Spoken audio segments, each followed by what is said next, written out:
مانور اکیلی ہیں، ساتھ میں شہزادہ ہے آپ کا. جو کھجوریں تھی وہ ختم ہو گئی، پانی ختم ہو گیا. پانی ختم ہونے کے بعد حضرت حاجرہ نے دیکھا کہ میرے شہزادے کی ہونٹ خشک ہو چکے ہیں شدت پیاس سے. ماں کو بھی پیاس ہے، بیٹے کو بھی پیاس ہے، ساتھ ہی صفا پہاڑی ہے، مروہ پہاڑی ہے. تو ماں کبھی صفا پہاڑی پہ جاتی ہیں، تہاجی نگاہ دیکھتی ہیں، کوئی گھر نظر آ جائے، کوئی چشمہ نظر آ جائے، کوئی شخص نظر آ جائے، کوئی قافلہ نظر آ جائے، تاکہ پانی لے کے میں خود بھی اپنی پیاس بجھاؤں، اپنے نفس جگر کو بھی پانی پلاؤں.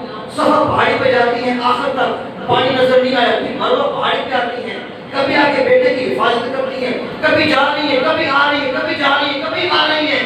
7 چکر لگائے صفا پہاڑی کے اور 7 چکر لگائے مروہ پہاڑی کے. یہ جو آج حاجی چکر لگاتے ہیں نا، اماں حاجرہ کی سنت کو ادا کرتے ہیں. اماں حاجرہ کی سنت کو ادا کرتے ہیں. اس لیے جناب اسی یاد کو تازہ کرنے کے لیے آ رہے جا رہے آ رہے جا رہے. اللہ اکبر. جب 7واں چکر لگایا نا، مروہ پہاڑی پہ آئی تو ایک زوردار دھماکہ سنا. اماں حاجرہ پریشان ہو گئی کہ کسی چیز نے میرے بیٹے کو زخمی تو نہیں کر دیا، کسی چیز نے میرے بیٹے کو نقصان تو نہیں پہنچایا.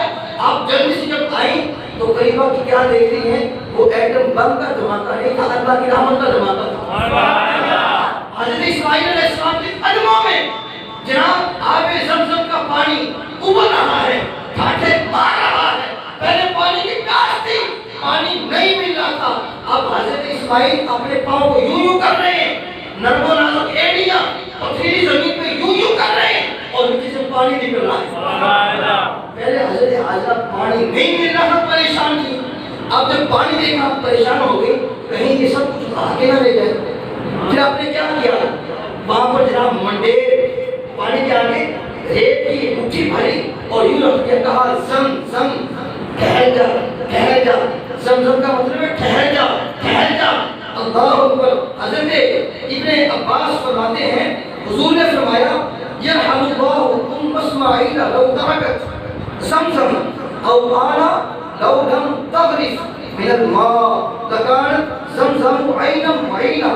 اللہ تعالیٰ اسماعیل پہ یعنی کہ اسماعیل کی ماں پہ رحم فرمائے. اگر وہ زمزم کو یوں ہی چھوڑ دیتی تو زمزم کا چشمہ پوری دنیا میں ایک چشمے کی صورت اختیار کر دیتا. تو حضرت حاجرہ نے ایک مشکیزہ پانی کا بھرا زمزم شریف کا خود بھی پیا، اپنے بیٹے کو دودھ پلایا.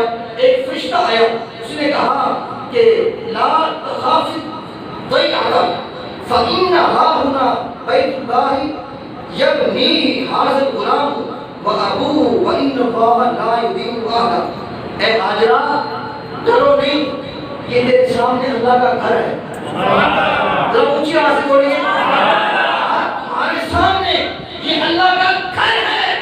اور اس کو تعمیر کون کرے گا؟ اس کی عمارت کون بنائے گا؟ کہا کہ تیری جھولی میں ہے. اسماعیل اور اس کے بعد ابراہیم علیہ السلام مل کر اس کی عمارت کو کھڑا کریں گے اور تم ان کی اولاد ہو، ان کے آل ہو، اس لیے تمہیں اللہ تعالیٰ ضائع نہیں ہونے دے گا، تمہاری حفاظت فرمائے گا. بات ختم ہو گئی.